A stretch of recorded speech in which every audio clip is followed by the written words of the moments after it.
श्रीमद्भगवद गीता। श्री गीता के ज्ञान का तीसरा अध्याय। कर्म बिना संसार में रही सकता नहीं कोया, मैं भी करता कर्म हूँ देख सखा तू मोए। शुरू सृष्टि में यज्ञ की आज्ञादि करतार, यज्ञ कर्म का रूप नहीं इस बिन निस्तार। यज्ञ रूप है ब्रह्म का ये जानत धीमान, जो नर त्यागे कर्म को सो मूर्ख नादान। जिमी कुछ करता कर्म है न करना तिमी कर्म, इस कारण करना भला बेज जाना मर्म। अथ तीसरा अध्याय प्रारंभ्यते कर्म योग।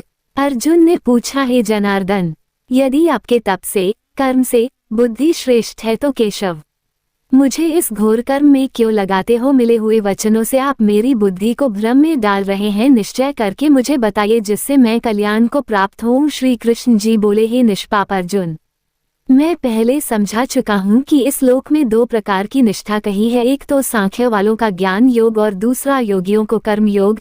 कर्मों का प्रारंभ न रहने से ही कोई निष्कर्म नहीं कहलाता और कर्मों का त्याग करके संन्यास करने से किसी को सिद्धि नहीं मिल जाती। मनुष्य क्षण भर भी कर्म किए बगैर नहीं रह सकता। प्रकृति के गुण ही सब मनुष्यों को कुछ न कुछ कर्म करने में लगाते हैं। जो अज्ञानी कर्मेंद्रियों को रोककर आत्मचिंतन करने के बहाने विषयों की चिंता करता है वह पाखंडी मिथ्याचारी कहलाता है।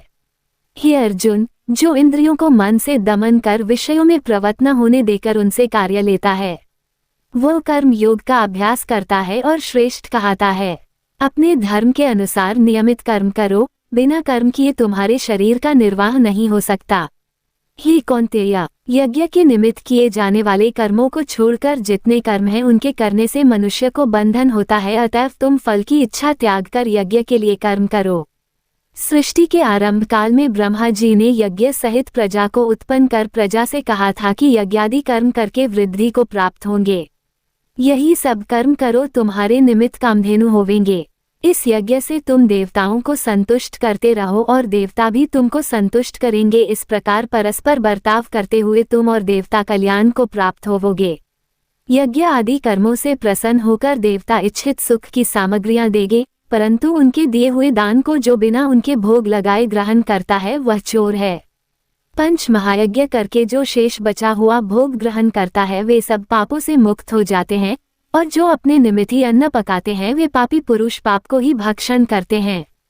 अन्न से प्राणियों की उत्पत्ति होती है, अन्न मेघ से उत्पन्न होता है, मेघ यज्ञ द्वारा जल बरसाता है और यज्ञ की उत्पत्ति कर्म से होती है। कर्म की उत्पत्ति ब्रह्म से हुई है और ब्रह्म अक्षर परमात्मा से। इस कारण सदा सब प्राणिर्थों में रहने वाला जो ब्रह्म है वह सब यज्ञों में प्रस्तुत है। हे पार्थ, इस प्रकार चलाए हुए कर्म के चक्र के अनुसार जो नहीं चलता है वह पाप में है। जो पुरुष आत्मा में ही रत रहता है और आत्मानंद अनुभव से तृप्त रहता है उसे कुछ भी कार्य शेष नहीं। वह कोई कर्म करे या न करे उसको कोई प्रयोजन अथवा लाभ नहीं है, और किसी प्राणी से अपना लाभ कर लेने की भी उसे कोई आवश्यकता नहीं। इसलिए तुम भी फल प्राप्ति की इच्छा त्याग कर कर्तव्य पालन करते रहो। राजा जनक आदि ने भी कर्म सिद्धि पाई है। इसी प्रकार तथा लोक संग्रहण को देखते हुए भी तुमको कर्म करना उचित है। श्रेष्ठ पुरुष जिस कर्म का आचरण करता है दूसरे मनुष्य उसी मार्ग पर चलते हैं, और वो जिसको प्रामाणिक मानता है उसी के अनुसार सब उत्तम मानते हैं। हे पार्थ, मुझको तीनों लोकों में कुछ भी कर्म शेष न रहा और न कोई अप्राप्त वस्तु प्राप्त करनी है, फिर भी मैं कर्म करता ही रहता है। यदि हम ही आलस्यमय होकर कर्मों को नहीं करेंगे तो मनुष्य हर प्रकार से हमारे ही पथ का अनुकरण करेंगे। जो मैं ही न करूं तो सब लोग भी न करने से नष्ट हो जावेंगे। इससे मैं ही वर्ण संकरों के उत्पन्न करने का हेतु बनकर प्रजा को नष्ट करने वाला समझा जाऊंगा। जिस प्रकार अज्ञानी फल की इच्छा करके कर्म करता है वैसे ही फल की इच्छा न करते हुए ज्ञानी को लोक शिक्षा की इच्छा करते हुए कर्म करना उचित है। कर्म में आसक्त अज्ञानियों की बुद्धि में ज्ञानी भेदभाव उत्पन्न न कर, परंतु आप स्वयं कर्म करता हुआ उससे भी प्रसन्नता पूर्वक कर्म करावे। हे अर्जुन, सब कर्म प्रकृति के गुण से ही उत्पन्न होते हैं, परंतु जिनकी बुद्धि अहंकार से भ्रष्ट है ऐसे मूर्ख लोग समझते हैं कि हम करता है, परंतु जो गुण और कर्म के विभाग को सच्चा तत्व जानता है वह ज्ञानी पुरुष ये समझकर इसमें आसक्त नहीं होता कि गुणों का ये खेल आपस में हो रहा है। हे अर्जुन, अध्यात्म बुद्धि से सब कर्मों को तुम मुझ में अर्पण करके कर्म फल की आशा छोड़कर संग्राम करो। जो पुरुष श्रद्धापूर्वक मेरे वचनों पर दोष दृष्टि न करके मेरे इस मत के अनुसार आचरण करते हैं, वे लोग कर्म बंधन से निश्चय ही मुक्त हो जाते हैं, और जो अज्ञानी इस मत पर दोष दृष्टि करते हुए इसको ग्रहण नहीं करते, वे संपूर्ण ज्ञान से रहित हैं, उनको नष्ट हुआ जानो। अपना कठिन धर्म भी दूसरे के सहज धर्म से हितकर होता है। स्वधर्म में मरना भी कल्याणकारक है, परंतु अन्य धर्म भयानक हैं। अर्जुन बोले, हे कृष्ण, पुरुष को पाप करने की इच्छा न होते हुए भी कौन उसे बलात्कार पाप के मार्ग में प्रवृत्त करता है। श्री कृष्ण बोले, हे अर्जुन, रजोगुण से उत्पन्न होने वाला काम और क्रोध मनुष्य को पाप मार्ग में ले जाता है। इन्हें करके उत्पन्न इच्छा कभी तृप्त नहीं हो, ये महापापी और घोर शत्रु हैं। जैसे धुआं से अग्नि, धूल से दर्पण और झिल्ली से गर्भ का बालक ढका रहता है, उसी प्रकार विषय की इच्छा से आत्मज्ञान ढका हुआ है। हे कुंती पुत्र, इस शत्रु काम को करके ज्ञानियों का ज्ञान आच्छादित हुआ है।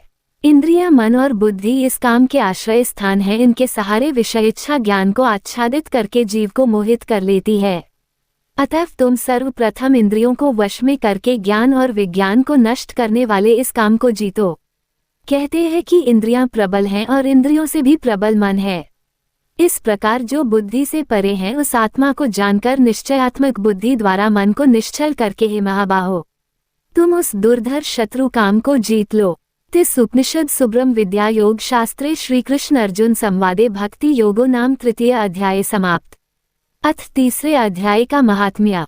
नारायण जी बोले हैं, लक्ष्मी, एक शूद्र अकेला ही वन में रहता था। अनर्थों से उसने बहुत सा द्रव्य इकट्ठा किया। किसी कारण से वह द्रव्य जाता रहा, तब वो शूद्र बहुत चिंतित रहने लगा। किसी से पूछता कि ऐसा कोई अंजन बताओ जिसे नेत्र में डालकर पृथ्वी का पदार्थ निकाल लूं। तब किसी ने कहा, मांस मदिरा खाया पियाकर वो खोटा कर्म करने लगा। एक दिन धन की लालसा कर चोरी करने गया, रास्ते में चोरों ने मार दिया। अनंतर उसने प्रेत की योनि पाई। उस प्रेत योनि में उसे बड़ा दुख हुआ। एक वट के वृक्ष पर रात दिन चिल्लाया करता कि कोई ऐसा भी है जो मुझे इस अधमदेह से छुड़ावे। कुछ समय बाद शूद्र की स्त्री से पुत्र जन्मा। जब उसका पुत्र बड़ा हुआ तो एक दिन अपनी माता से उसने पूछा, मेरा पिता क्या करता था और देहांत किस प्रकार हुआ है। तब उसकी माता ने कहा, बेटा, तेरे पिता के पास धन बहुत था, यूं ही जाता रहा। एक दिन धन की लालसा से चोरी करने गया, परंतु मार्ग में चोरों ने उसे मार डाला। तब उसने कहा, हे माता, उसकी गति कराई थी। तब माता ने कहा, नहीं। फिर कहा है, माता, उसकी गति करानी चाहिए। ये कह पंडितों से पूछने लगा और प्रार्थना करी, हे स्वामी, मेरा पिता एक दिशा में जाकर मृत्यु को प्राप्त हुआ है, उसका उद्धार किस प्रकार होवे। तब पंडितों ने कहा, गया जी जाकर उसकी गया करो, तब पितरों का उद्धार होगा।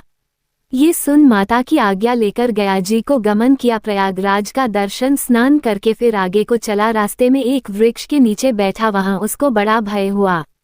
वृक्ष वहां था जहां उसका पिता प्रेत की योनि को प्राप्त हुआ था।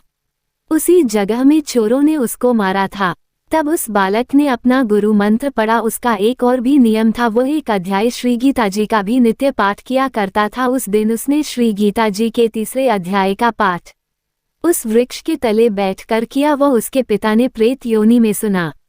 सुन के उसकी प्रेत देह छूट गई, देवदेही पाई। स्वर्ग से विमान आए, वह विमान पर चढ़कर उसके सामने आया। आकर आशीर्वाद दिया और कहा, हे पुत्र, मैं तेरा पिता हूँ जो मरकर प्रेत हुआ था। इस तेरे पाठ करने से मेरी ये देवदेही हुई। अब मेरा उद्धार हुआ है। अब तू गया जी में अपनी खुशी से जा। इतना सुनकर पुत्र ने कहा, हे पिताजी, कुछ और आज्ञा करो जो मैं आपकी सेवा करूं। तब उस देवदेही ने कहा, देख, मेरी 7 पीढ़ियां पितर नरक में पड़ी हैं, बड़े दुखी हैं। अब तू श्री गीता जी के तीसरे अध्याय का पाठ करके उनको इस दुख से मुक्ति प्रदान कर। इतना वचन कहकर वह देवदेही स्वर्ग को गई। तब बालक ने वहां तीसरे अध्याय का पाठ किया। सब पितरों को पुण्य देकर बैकुंठ गामी किया। जो जीव गीता जी का पाठ करे या श्रवण करे, उसका फल कहाँ तक कहें, कहने में नहीं आ सकता। तब नारायण जी ने कहा, हे लक्ष्मी, ये तीसरे अध्याय का जो फल मैंने तेरे लिए कहा है, सो तने सुना है। जय श्री कृष्ण। राधे राधे।